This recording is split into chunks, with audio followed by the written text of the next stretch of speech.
Hello, junkies. Welcome to episode number 36 of the Nocturnal Throwback, the podcast where we re-podcast the original Nocturnal story, which was written, recorded, and released one episode at a time every week back in 2007, 2008. On Saturday, October 17th, 2020, we're doing a live stream story smack covering the 4 Academy Award-winning movie, The French Connection.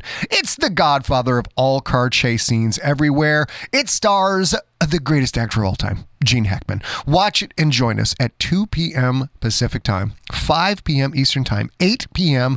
GMT. You can watch it live at facebook.com/Scott Sigler, twitch.tv/Scott Sigler, and youtube.com/Scott Sigler. All the same places we do the twice weekly Sigler in Place live stream to put a smile on your face in these difficult times. After this episode of Nocturnal Throwback, there are only 4 episodes left, which means if you got questions, if you got comments, if you got thoughts, get them ready for our Nocturnal Throwback Q&A episodes. Our Q&A episodes are always among our most popular episodes. You can be a part of it. Email your question to info@emptyset.com. We'll be doing the Q&A as a live stream episode, so you can also watch that live. We'll let you know the date that's coming up at those places I mentioned earlier. That means if you want to send in audio questions, hear them live, and see me respond to them live, you can email an MP3 to info@emptyset. But please keep it 20 seconds or less. We get a lot of questions. And if you send in an audio question, it's just too long. If we can't cut down the section we want to use, we just don't use your question at all because there's just too many and it makes too much work for us. And this is the best part. Since we're going to live stream this, feel free for the first time ever to send us a video question about Nocturnal, about Nocturnal Throwback, about other things in the Siglerverse. We'll try and keep it mostly focused on Nocturnal, but we understand if you've got some other things you want to know. Use your smartphone. Don't become a fancy video director, pal. All right, you got me? Use a smartphone in vertical mode, then email the video 20 seconds or less to info@emptyset.com. You might be seeing your very own face in the live stream and see me react to your question live. Next week on Nocturnal Throwback, we will have news on what podcast novel we will release after Nocturnal Throwback finishes. For now, let's get into it. Oh, and the Talkie Talk notes from the original Nocturnal, which you're about to hear right after the Shormy sound, those discuss a video tour of the SS Jeremiah O'Brien, the ship that is in these episodes. I looked for that video and I could not find it, so be aware of that if you fire up your Google foo, that you probably can't find it either. Here we go, my friend. Enjoy.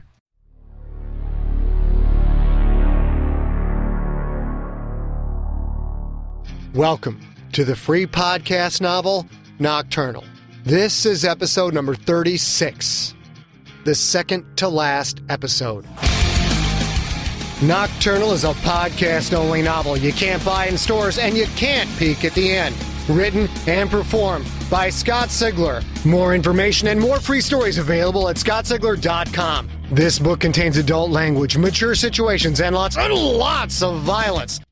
Hello, junkies. This is the second to last episode of Nocturnal. Only one more left after this. And for this episode, we've got 40 minutes of story, so let's get cracking. Episode 36 takes place entirely on the SS Jeremiah O'Brien.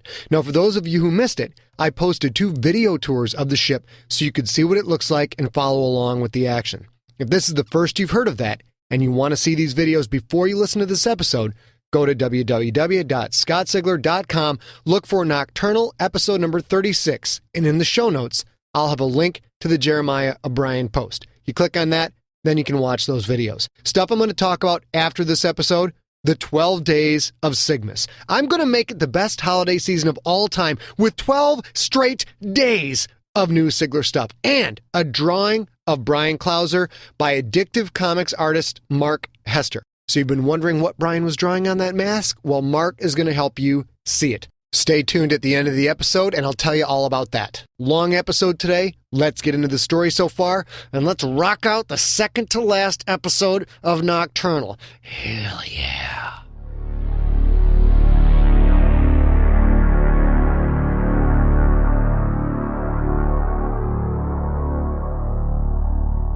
Everyone has come aboard the SS Jeremiah O'Brien, a World War II transport ship that docks at San Francisco's Pier 45. Rex Deprovdechuk, the king, is pulling the strings, forcing the Italians, the Russians, and San Francisco Police Chief Amy Zoe aboard for a fateful 4 a.m. cruise into the San Francisco Bay and out beyond the Golden Gate Bridge. Chief Zoe's 2 10-year-old daughters are somewhere on board, hostages to make Zoe play ball. Bryan Clauser and Pookie Chang are scrambling to catch up, to board the ship before it leaves. Pookie wants to save Zoe's daughters, and save Zoe if he can, while Bryan is hell-bent on revenge for the death of his lover, Robin Hudson. He's out for blood. And now, Nocturnal, episode number 36.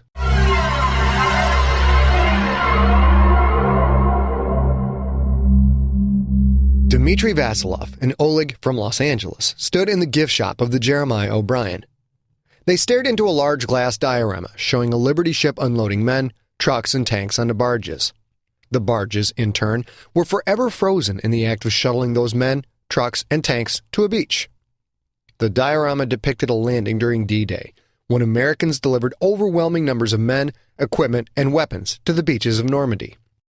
The Germans had actually been better. Better training, better technology, better weapons, better battlefield tactics. The Americans won simply because they could make more stuff. They'd won the Cold War the same way. They made more stuff than the Russians. The American military-industrial complex outproduced anything the USSR could make. Not that the Soviets didn't try. And in that trying, the country went bankrupt. In the end, President Ronald Reagan won World War III without really firing a single shot. All of that was interesting, but these were only passing thoughts in Dimitri's head. What amazed him was that when it came down to anything other than pure production power, Americans always seemed to make some kind of strategic mistake. Case in point, Chief Amy Zoe had put him in a room with a scale model of the Jeremiah O'Brien.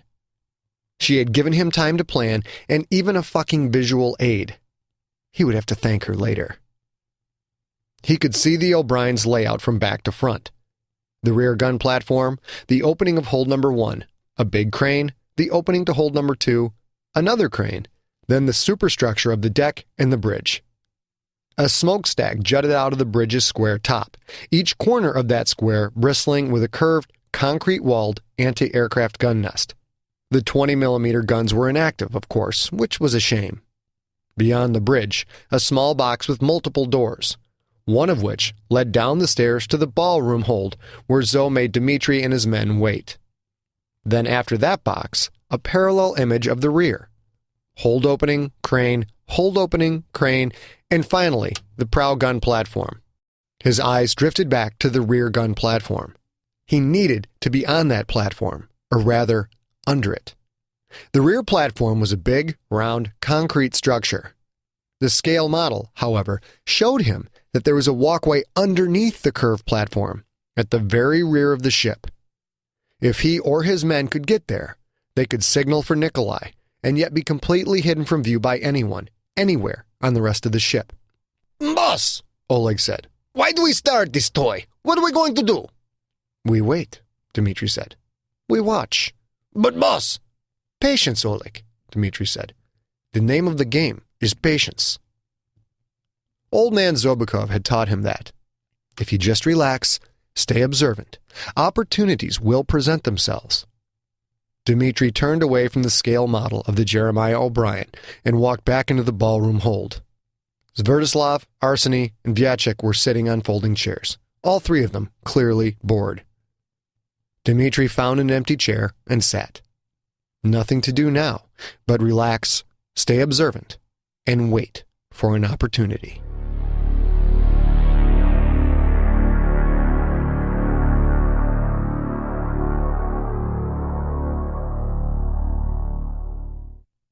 Sub-Chief Sean Robertson stood on the prow gun of the Jeremiah O'Brien, thinking about the choices in his life that had led him to this wonderful moment. He wore a filthy brown blanket over his head, the stench of the rotting, moldy fabric filling his nostrils. Things were crawling on him. Bugs from the blanket?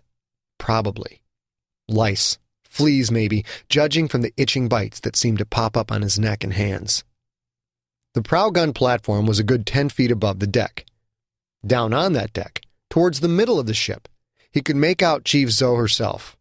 She stood stock still, keeping one eye down the hold to where the Russians were waiting, and one eye towards the back of the ship, towards the Italians. She couldn't know Sean was there, but he couldn't shake the guilt. And even if she did see him, she wasn't going to make it off the ship alive. He knew that, and yet he still hid deeper inside the blanket.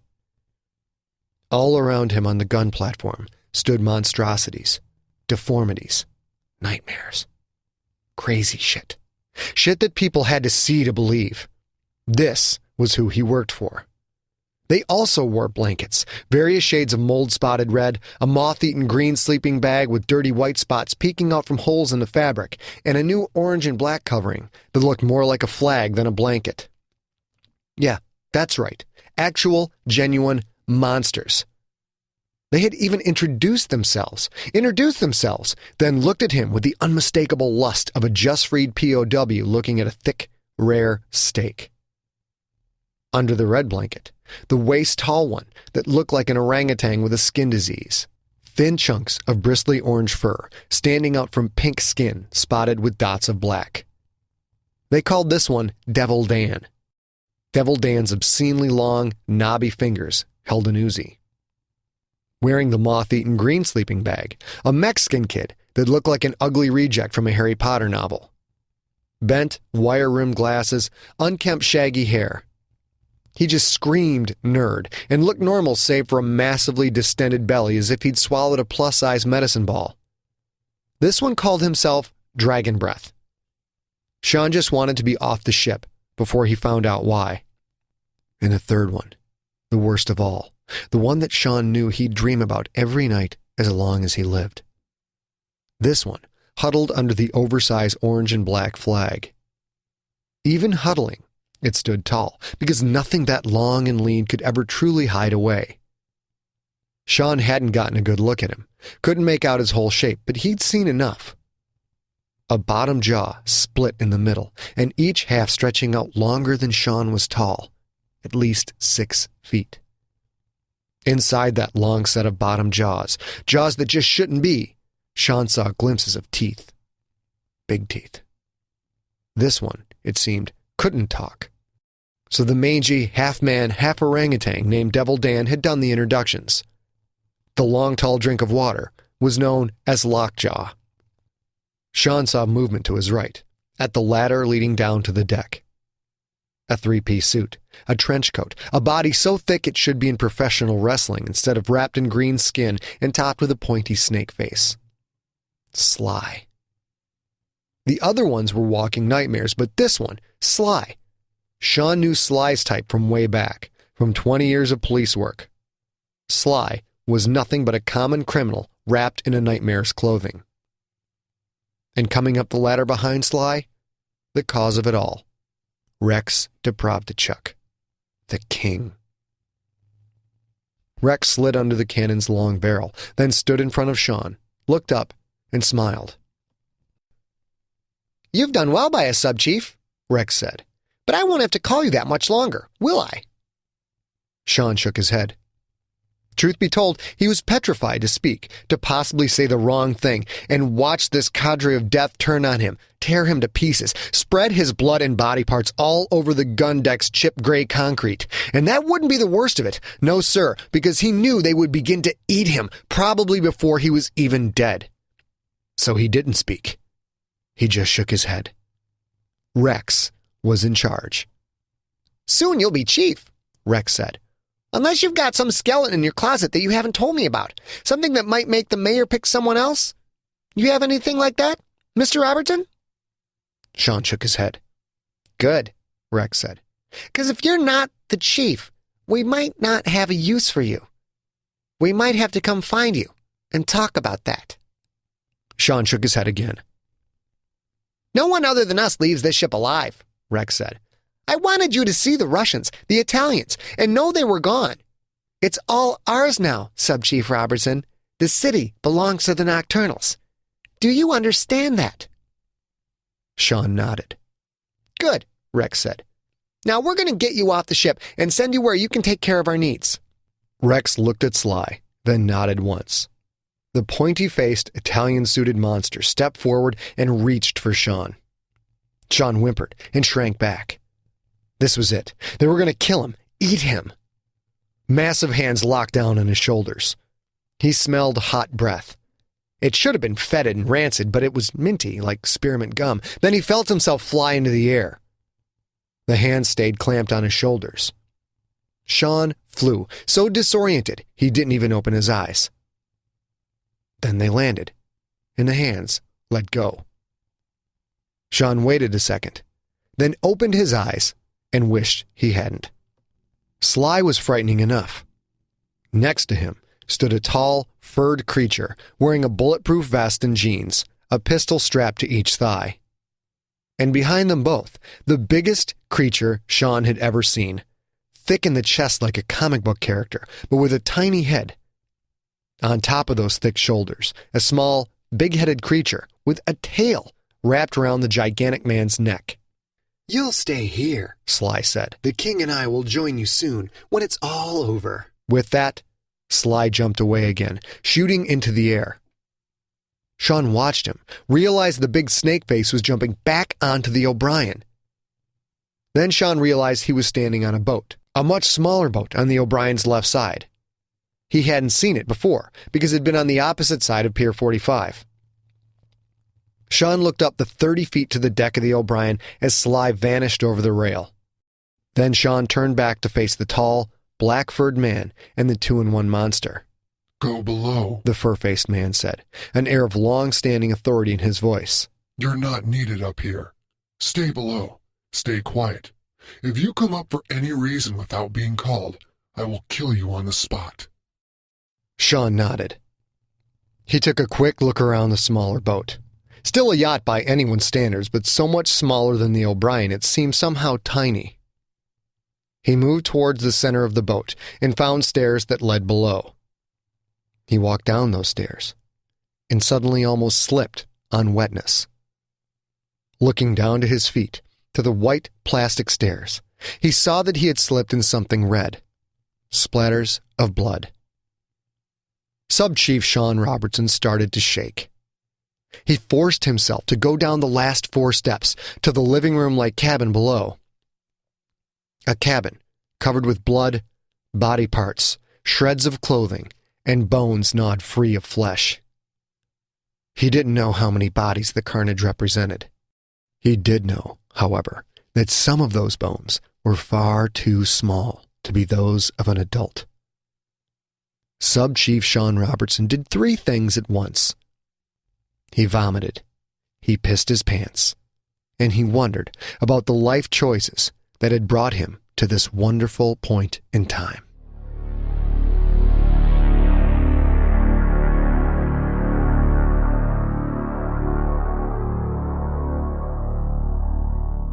The OBrien's crew, a collection of old men and women, came out of their hiding spots. They walked through metal doors with rounded edges, coming up from below decks and down from above.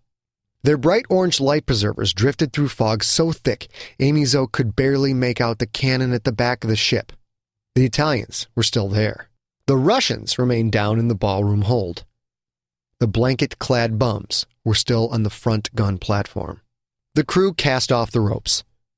The anchor came up with a clattering vibration she could feel, but couldn't hear over the engine's deep bass gurgling. She'd been on the ship before, and she knew the drill. It would back up for a bit, then move forward, starting a long left-hand turn that would take it away from Pier 45 and point the nose towards the Golden Gate Bridge. What was she going to do? The girls were on the ship somewhere, Tabs and Murr, probably scared out of their minds, wondering where their mother was. Were they with that monster, Pierre? If so, it showed a vicious side of Rex right in line with his brutal actions back at Amy's house. Put the girls with the monster that had torn off their father's head right in front of their little eyes. This was it. No one was coming to the rescue. She was alone on a ship full of mobsters, murderers, and monsters. alone against them all, desperately thinking of some way to save the daughters she knew were already as good as dead.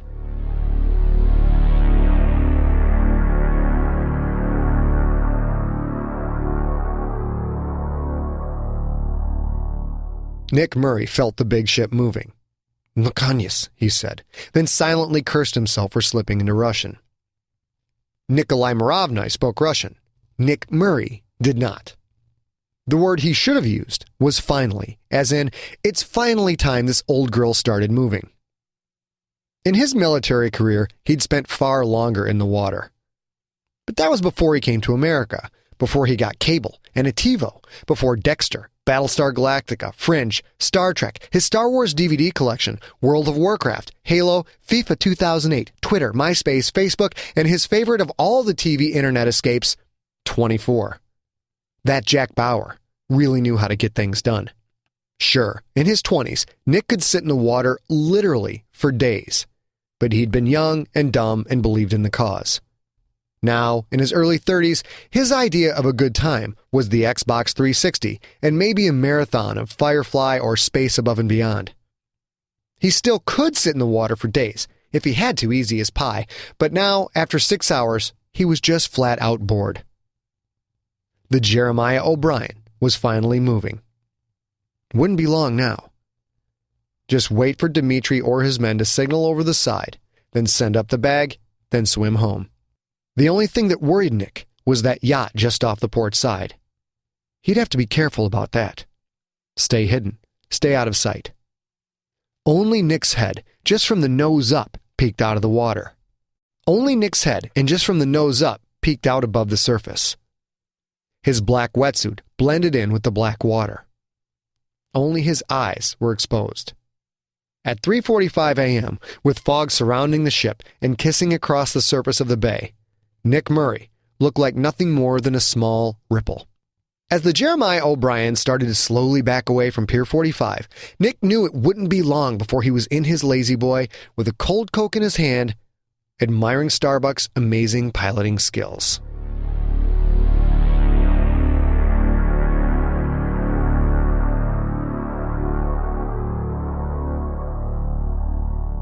Fisherman's Wharf is one of the world's most popular tourist draws. But at 3:45 a.m., there isn't much action to be had. Sure, there's a few homeless sleeping here and there, a few cars, a few drunks wandering around, and a few cops to keep them in check. But for the most part, it's deserted.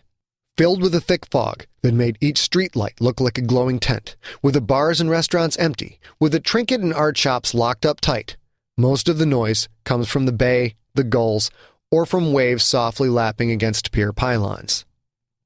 And now, one more sound. The rumbling engines of the SS Jeremiah O'Brien. So Fisherman's Wharf wasn't completely deserted, but enough so that Bryan, the Ninja, Clauser, and Pookie Chang Bang Chang could slide unnoticed through a parking lot off of Jones Street. They crossed Jefferson, putting the famous restaurants and seafood stands that fed thousands of crab-hungry tourists every day. Gardino's, Alioto's, Nick's, Fisherman's Grotto. The smell of sourdough and clam chowder still hung in the air, perhaps lingering on the dense fog, fighting with the natural pungency of the bay to tickle the inside of Pookie's nose. He had spent many a happy afternoon in this place. Alioto's, in particular, had a swank cocktail bar that hadn't aged a bar since 1972 and looked like Telly Savalas might come back from the grave and flash his chrome lid at any moment. Chicks from out of town just loved the kitsch of Fisherman's Wharf.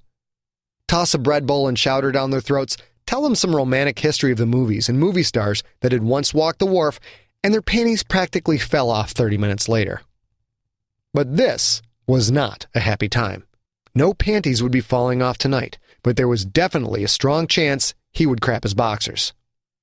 In 15 years of police work, he'd never been this scared.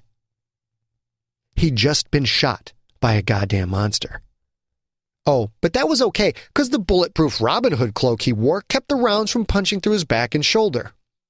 Still, the shoulder blade was probably fucked up as all get out, and he was having trouble rotating his right arm. But not that bad, though. Oh, heck no. Not bad enough to stop him from using an automatic shotgun to shoot one of the 6 arms on another monster who was trying to kill Pookie's partner, a partner that, technically, was yet another monster. And was that enough of a big night on the town? Fuck no! In the darkest hours of morning, Pookie and Bryan were going to jump onto a World War II transport ship full of Italian mobsters, Russian mobsters, and yes, even more monsters. This was about as much fun as a penicillin needle right in the dick. The SS Jeremiah O'Brien led down the right-hand side of the pier, but just past the crab restaurants, Bryan turned left instead of right. Bryan passed by the central road that led down the pier, 4 lanes wide plus truck loading bays with long warehouses on either side. Bryan ran all the way to the left-hand side of the pier before turning and sprinting down its length.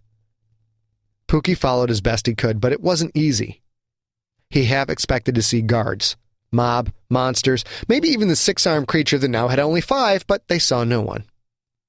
On his left, across the water, more boats tied up in slips and a big 3-masted sailing ship, sails furled, another museum piece that drew the tourists. The O'Brien's engine noise grew louder, although Pookie couldn't see the ship. It was on the other side of the 2 long warehouses on his right. The cones of pier light seemed to swirl through the drifting fog, lighting up stacks of wooden crates and once white trucks now covered with graffiti. Bryan and Pookie came to an opening on the right, a short bit of pavement that connected the center road to the left-hand side of the pier. Bryan turned into this and Pookie followed. But the road didn't go all the way through the next warehouse, the one that ran down the pier's right-hand side. They now faced a 20-foot-high concrete wall, dark gray in the evening's dim light. Wide, closed, roll-up garage doors spotted the wall every 15 feet, but there was no way through to the other side, where the O'Brien was docked. "Nice," Pookie whispered. "What now?" "What now?" Bryan said. "Now heads are gonna roll." Bryan reached into the pocket of his black peacoat and pulled out his black skull cap. He put it on, quickly adjusting it to fit his head, then rolled down a flap that covered his face. Slits showed his angry eyes, letting him see through. The flap was black, like the rest of his outfit.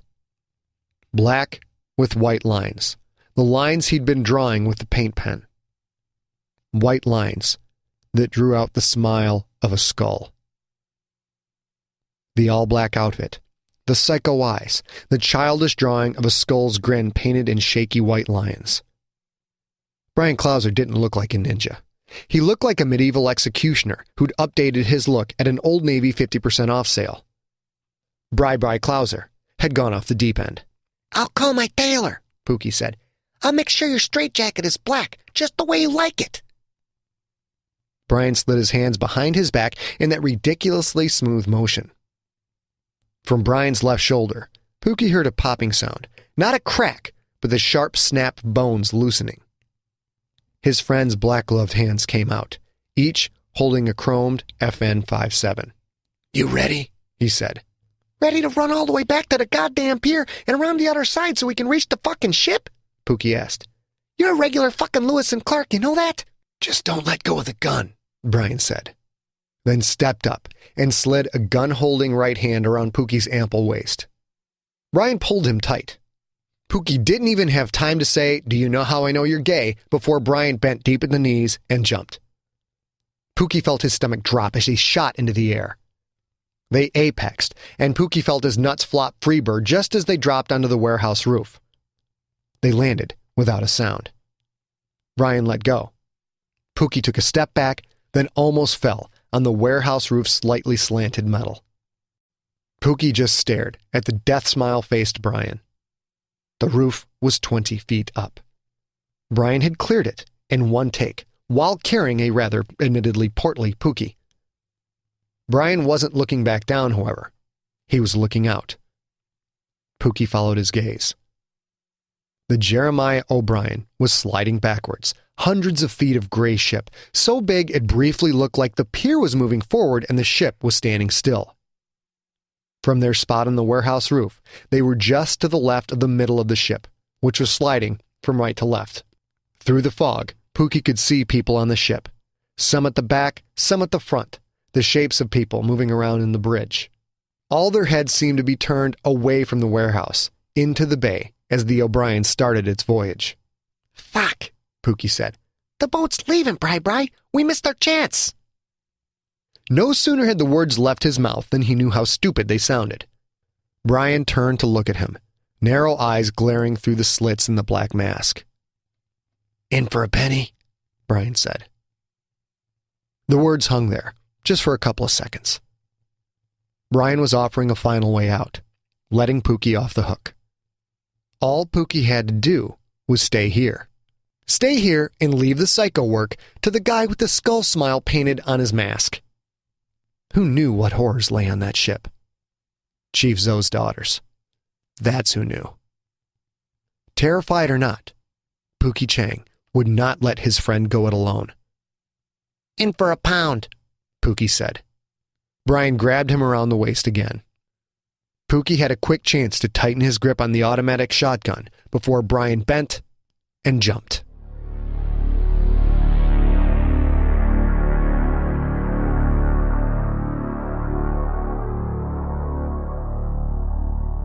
Firstborn stood on the yacht, staring down the ladder that led below. That man was still vomiting. Firstborn could already smell that he'd also pissed himself. Pathetic. That was Sub-Chief Robertson. The Sub-Chief, who would probably be named Chief. Could Rex really pull this off? Could he put his own man in place as the chief of San Francisco's police department? Could Rex take out the Russians and the Italians in one fell swoop, creating a massive power vacuum that Marie's children would fill? Yes. Yes, it seemed he could. And they weren't Marie's children anymore. They were the Nocturnals. For over 2 centuries, Firstborn had dedicated his life to protecting his people. He'd seen what a king could do. He'd believed once before, believed in that first king, and he'd seen what had happened as a result. He remembered the slaughter at the mission. He remembered the cries as his people were tied to stakes. He remembered the smell of burning flesh. Once upon a time, he'd walk the night, free to do what he pleased. He and his brothers and sisters, free to find food and bring it to Mommy. Then the saviors had come. The arrows had flown. The knives had cut. Firstborn and a few others had barely escaped with their lives. They'd stolen Mommy away, hid her in the old ships. Cut off from their food, they'd all nearly starved to death, and still the saviors hunted. More of Firstborn's people died, slaughtered by the monsters with the bows. The monsters killed everyone, even the children. Brutal deaths. Children dying while crying out for help, crying out for Firstborn or Mommy to save them. And Firstborn couldn't save them. That's what the first king had brought. That king had been reckless. He'd underestimated humanity, stupidly ignored the vast numerical superiority of the growing human population. But Rex wasn't reckless. Not at all. The boy was cold, calculating, far smarter than he seemed at first. Rex had put all the pieces in place, the pieces that had been there all along, but Firstborn had never seen them. And those pieces fit. Within hours, if all went well, Rex would become the most powerful crime lord in the Bay Area. No, the Nocturnals would not walk free in the streets. That was a pipe dream, illogical, impossible. But they would be able to leave the tunnels. And Mommy could stop living like a grub in an insect hive. The OBrien was underway, soon to sail under the Golden Gate Bridge and into the bay. Isolated from the humans, free. And once out there, the slaughter would begin. Firstborn had to admit it. He wanted to believe. He smelled the king just like the rest of them did, and he felt the pull of the king's leadership. That was why he'd killed the rest of the kings when they were infants, because he'd lived through that first king, and he knew what would happen if one of those infants grew up. Firstborn didn't know how Rex had escaped home. But did it really matter? Rex knew exactly what needed to be done to lead Marie's children out into the night. 200 years was a long time to hide. All Rex needed was the help of his people. Firstborn felt the yacht moving. Turned out Tricky Dick was a fast learner and could drive the boat after watching the former owner work the controls for just a little bit. Firstborn felt the yacht accelerate and turn to the left, putting some distance between it and the Jeremiah O'Brien. Tricky Dick continued the turn. Alcatraz drifted off to the right, then fell behind Firstborn's view. Firstborn looked back, watching the immense bulk of the old transport ship make a similar turn. 10 minutes later, both boats headed towards the Golden Gate Bridge.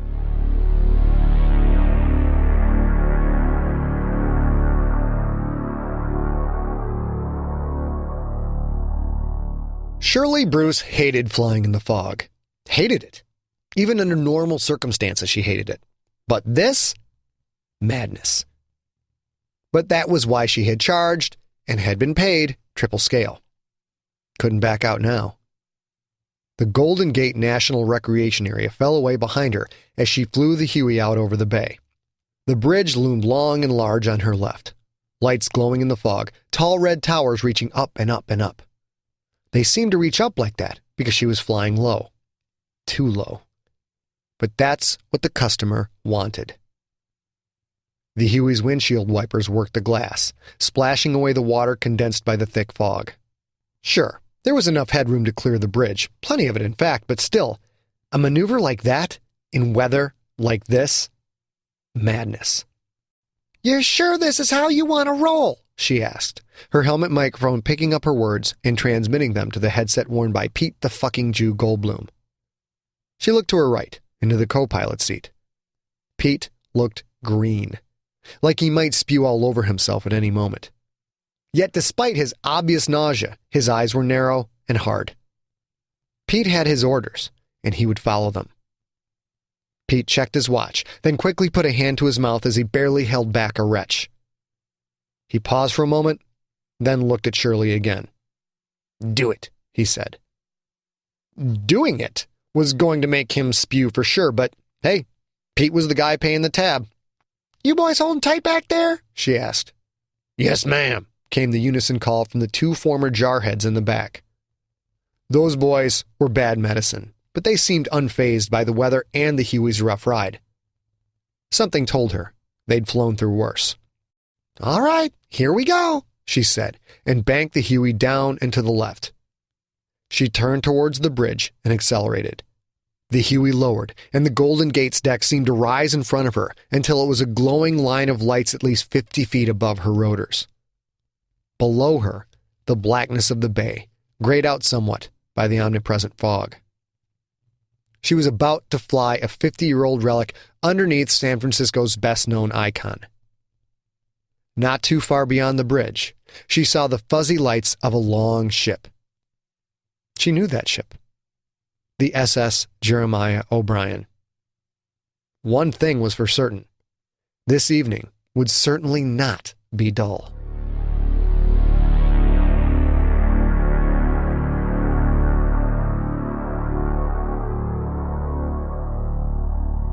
Bryan Clauser couldn't know if he'd been seen or not.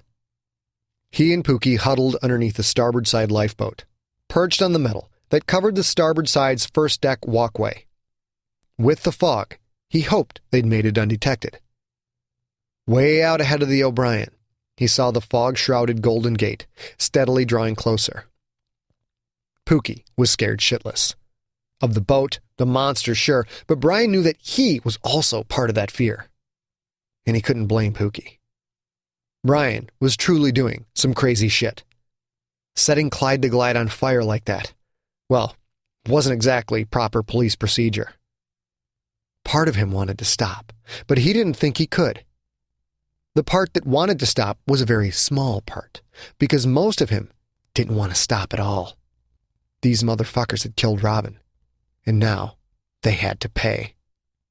Rex, Firstborn, Sub-Chief Robertson, all of them. The cold night air swirled around them as the O'Brien headed out to sea. His right shoulder pressed into the curve of the lifeboat's hull. On his left, just a foot away, a straight drop 40 feet down to the churning black water. No guardrail here, as in a crisis the lifeboat would be extended beyond the edge and lowered to the water. "Bryan," Pookie hissed, Look at this. Bryan turned slowly. He had to turn slowly, because any sudden movements, and he'd probably slip off the platform. The metal was already cold and wet from the fog. Pookie was almost comical looking. He was shivering, wearing the dark green cloak with the hood up, one hand clutching the shotgun, the other pressed firmly against the wet platform. The shotgun glinted a bit from the ship's running lights, but other than that, Pookie would have been all but invisible in the shadows. Pookie's face looked out from deep inside the heavy hood. Either this ship has some maintenance issues, or Rex is planning something other than a pleasure cruise. Pookie pointed behind himself and to the right. He moved away from the lifeboat, just a little, so Bryan could see past. Bryan saw what Pookie was pointing at. A large, black, negative space in the lifeboat's hull. A hole big enough for a child to crawl through. It was down near the bottom, under the curve, and on the starboard side. From anywhere inside the OBrien, no one would see that hole.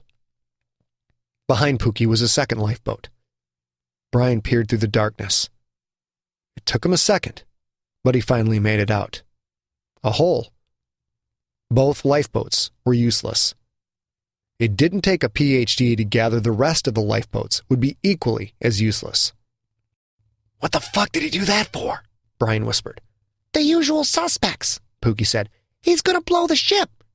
But in that movie, they blew the ship while it was still at the dock. Pookie shrugged. I don't know, maybe the little bastard is an aspiring screenwriter, and he wants to rewrite the thing. I don't know. Whatever the plan, Bri, we better move fast. What do we do now? Bryan thought for a second. The fog swirled around him, cold droplets misting his eyes through the black mask. He blinked rapidly, then leaned out a bit, and looked up. That same fog clearly illuminated the OBrien's running lights. Bryan was desperately glad Pookie had come along, both because he didn't know if he could pull this off by himself, and because Pookie offered some semblance of sanity. If alone, Bryan worried how far he might go, or how careless he might get as the rage swept over him. With Pookie on board, Bryan had to play it smart, lest reckless actions bring about his best friend's death. Bryan stared at the running lights for a few moments more, then looked out across the prow. The Golden Gate Bridge was already closer. The OBrien's size made her speed deceptive. They'd cross under the bridge in maybe, 10 minutes? Pookie was right. They had to move fast. Pooks, Bryan said. I'm gonna draw their attention. You stay here while I make my move. I'm guessing everyone will come after me. When they do, you get below decks and find the girls. What if they're above decks, up on the bridge or something? Bryan shook his head. If they are, I'll find them, but I doubt it. This isn't a fucking Miata, you know? The crew has to drive this big thing. They probably don't even know Rex and his cronies are here. Chief Zoe had to set this up, so that makes me think the girls are stashed somewhere below in a hold or something. And how am I supposed to know where to go down there? The last apartment party we had in this tub, didn't you nail Gretchen Howell? Pookie's eyes widened. How did you know that? Everyone knows, Pooks, Bryan said. Besides, she's hot and she's married, which means you're either tagging her or trying to tag her. I'm guessing you and Gretchen explored quite a bit of the ship looking for a place to do the Chang bang. Am I right? You are wrong, and I am deeply insulted, Pookie said. I'll have you know, hula hoops are not standard equipment on this vessel. How the hell can you remember shit like that at a time like this anyway? Bryan shrugged. I live vicariously through your conquests. What matters is you know more about the below decks than I do, so you get the short straw. Find the girls. Pookie nodded. I will. And if that's the short straw, what straw do you get? Bryan smiled, but Pookie couldn't see it behind the black mask. Bryan knew that all Pookie could see was the white skull grin Bryan had drawn with the pen. Me? Bryan said. I get to go play with my brothers and sisters. Now stay quiet and stay out of sight. Bryan felt the reassuring weight of a 5.7 in each of his hands. He reached up with his left, feeling his collarbone pop again, and hooked his left hand on the lifeboat's edge. He stood, slowly, still careful of the slippery deck. Bryan aimed his right-hand 5.7 at the running lights and started to fire.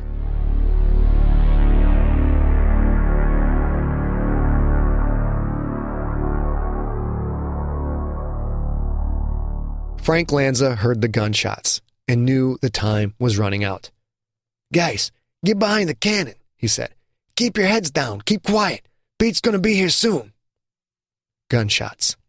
That was bad. And since he nor his men had any guns of their own, it was really bad. Lanza, Gutless Capistrano, Polly the Hatchet, and Little Tommy Cosimo calmly walked behind the thick, long chunk of iron that had once been a functioning 76mm cannon. They all squatted down and waited, trying to fade into the shadows. From his perch at the rear of the OBrien, Lanza could clearly see the port side of the ship, all lit up from running lights. The starboard side, however, was a sheet of big metal darkness. Whatever happened, he didn't want to go there. In that blackness, you wouldn't see someone until they were right on top of you, and thanks to the engine noise and the sound of the hull cutting through the waves, you wouldn't hear them at all. Behind him, Pier 45 faded off into the distance. Up ahead, past the bridge deck, he could see the long, glowing line that was the Golden Gate. They were close enough now that he could just barely make out the tiny headlights of cars and trucks traversing that expanse. And somewhere, under it, if he'd timed it right, the Huey. Pete the fucking Jew Goldblum was in that bird, bringing the 2 shooters he'd called in from Texas. All Frank Lanza had to do was stay alive for another 5 minutes. Then Pete would arrive, and Frank would deal with the Russians and that freakish little motherfucker Rex. The time had come. Very soon, and all family business would be settled.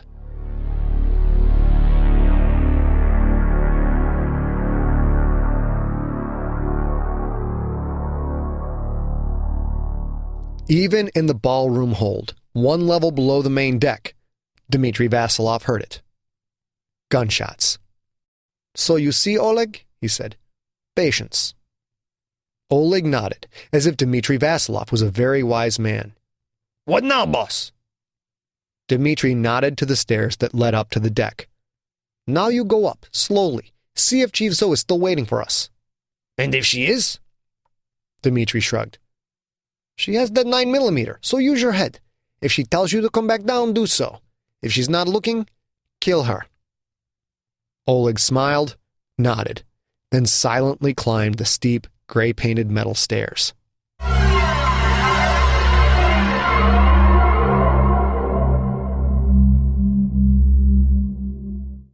All the pieces are coming together for one hell of a finale to this book. It's too early to say, but it does look like Nocturnal will be the next book that is put out by Crown. That will involve several rewrites. I'll be changing several elements of the plot, redoing the whole book, and I'm guessing that'll be out sometime around December 2009. But next week, you guys get the final episode, and I hope you dig it. First, let's talk about the 12 Days of Sigmas. Starting December 25th, I'm going to kick out 12, maybe 13 straight days of brand new content, including the prologue to Descendant, which is the sequel to Ancestor, including episode number 2 of Mount Fitzroy, which is the sequel to Earthcore, a Magnus Paglione story, Kissing Man, episode number 2, and the big one, the prologue to The Starter, which is the sequel to The Rookie. You can learn more at scottsigler.com/Sigmas. That's SIGMAS. And while we're at it, another link. If you want to see Mark Hester's take on Bryan Clauser, go to scottsigler.com/Bryan, BRYAN. Mark Hester is the chief artist over at addictivecomics.com. That's a webcomic startup that Mark and I are launching. We're kicking off with The Rookie. That's right, my novel, The Rookie, will be turned into a webcomic graphic novel where we'll put up a page every week until the book is done, and all of that, as usual, will be for free. We're also launching with Blackjack Justice, an awesome, awesome free podcast novel that you can still get over at podiobooks.com. So we're going to launch with those two, but in the meantime, go check out scottsigler.com/Bryan, BRYAN, and you'll be able to click a link there, head over to addictivecomics.com, and check out Mark's art. Finally, we're going to finish up with a promo for Andy Remick's new podcast novel, Spiral. Andy is a writer from the UK. He's had several books come out. Military, sci-fi, high-tech, hard-hitting, bloody stuff. You would just love him. So go ahead and check out this promo. If you like it, then swing your ass on over to podiobooks.com and subscribe to Spiral by Andy Remick. That's it for this week. I hope I've got all of you on the edge of your seat and that you are very much looking forward to the grand finale of Nocturnal. Catch you later. In a future where nuclear warheads can be hidden in a briefcase. In a world where designer plagues are held suspended in a teardrop, prepare for chaos. Where conventional armies are powerless to defend against a single assassin, the secret organisation known as Spiral exists to fight a shadow war against fanatics and rogue states of every faith and political persuasion. Remorseless, unstoppable, of every country and of none, Spiral's agents conduct their covert operations throughout the world in a never-ending battle for civilization's survival. But now, Spiral itself is under attack, and if Spiral falls, the world falls with it. Spiral, copyright 2003 by Andy Remick, published by Orbit Books, a division of Little Brown Books. All music by The Missing. This audiobook is available from podiobooks.com as from the 15th of October 2008. You have been listening to Nocturnal, written and performed by Scott Sigler. For more information, go to scottsigler.com. All music in this podcast provided by Uncrowned off their album Devils and Angels, available now at the iTunes Music Store. Is it